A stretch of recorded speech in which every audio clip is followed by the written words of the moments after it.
let's talk about something a lot of us feel but maybe don't say out loud. That weird tension that happens between people who think really deeply and, well, a world that often wishes they wouldn't. This isn't just some vague feeling, It's a real psychological thing, and once you understand it, it might just change how you see yourself and the world around you. So, let me ask you this. Have you ever been in a conversation, gotten really excited about a complex idea, and as you're explaining it, you just see people's eyes glaze over, and then poof, the subject is changed to something simpler? If that's ever happened to you, trust me, you are so not alone. Alright, so this feeling, this experience, it's at the heart of what we can call the thinker's paradox.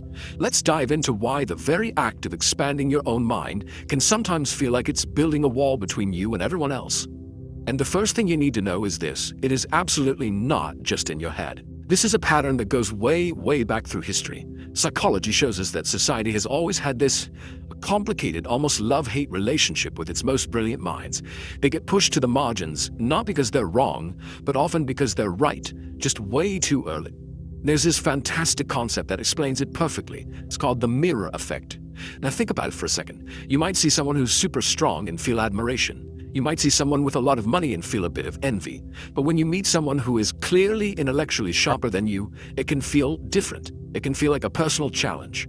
Their intelligence acts like a mirror, and in it, we see our own intellectual limits reflected back at us.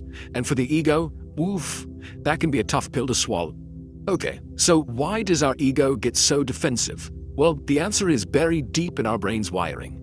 It's a whole set of defense mechanisms that society instinctively uses to protect itself from truths that make it uncomfortable. And get this, modern neuroscience actually gives us a window into this. Studies show that when we feel intellectually outmatched or challenged, our brain's ancient fear center, the amygdala, literally lights up.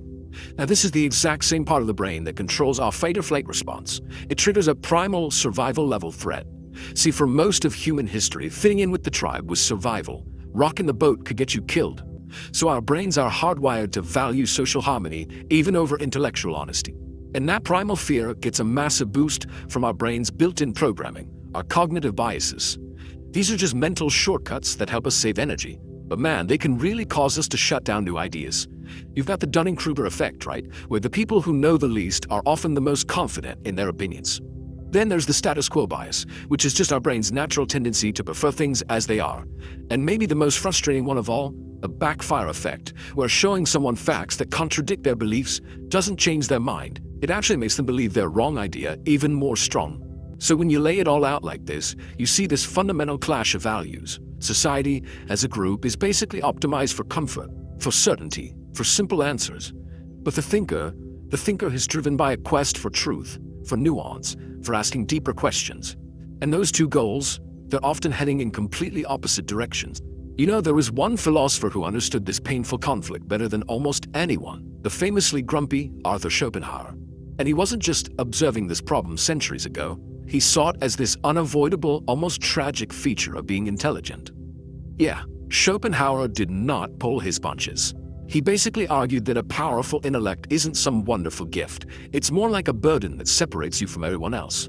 And his logic was pretty simple. The more you truly understand about reality and about people, the harder it is to just be happy-go-lucky or to play along with the polite little games of everyday social life. He explained this whole thing with his idea of two competing forces. He said most people are driven by what he called the will to live. That's just the basic instinct for comfort, for pleasure, for survival. They'll actively avoid hard truths.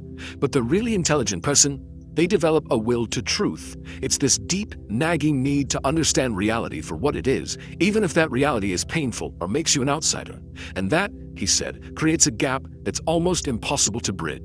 Okay, so if history, psychology, and philosophy are all telling us the same lonely story, it would be pretty easy to just get discouraged, right? But here's the thing, this knowledge isn't supposed to be a dead end. It's actually the map. It's the guide to helping us navigate this world.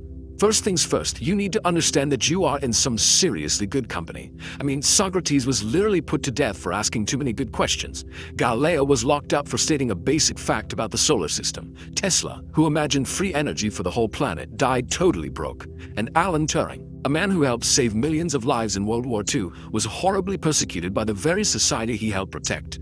History just tells this story again and again and again. The pattern is undeniable. So if you feel like an outsider because of the way you think, I really want you to hear this. You are not broken. You are probably just seeing the world with a bit more clarity. You're seeing the illusions, the contradictions, and the deeper truths that our society is literally designed to help people ignore. The problem isn't your vision, it's that you can't unsee it. As Schopenhauer, for all his pessimism, actually offered a way to handle this, a strategy. First, he said, you have to embrace solitude. Don't see it as a punishment, see it as a privilege. It's the space you need to do your best thinking. Second, find your tribe. Stop trying to make everyone understand you. Instead, focus your energy on finding the few who already do. And finally, communicate wisely. Learn how to package your big ideas in simple ways, but save your deepest, most complex thoughts for the people who've actually earned the right to hear them. This quote just nails it, doesn't it? It perfectly sums up the whole challenge.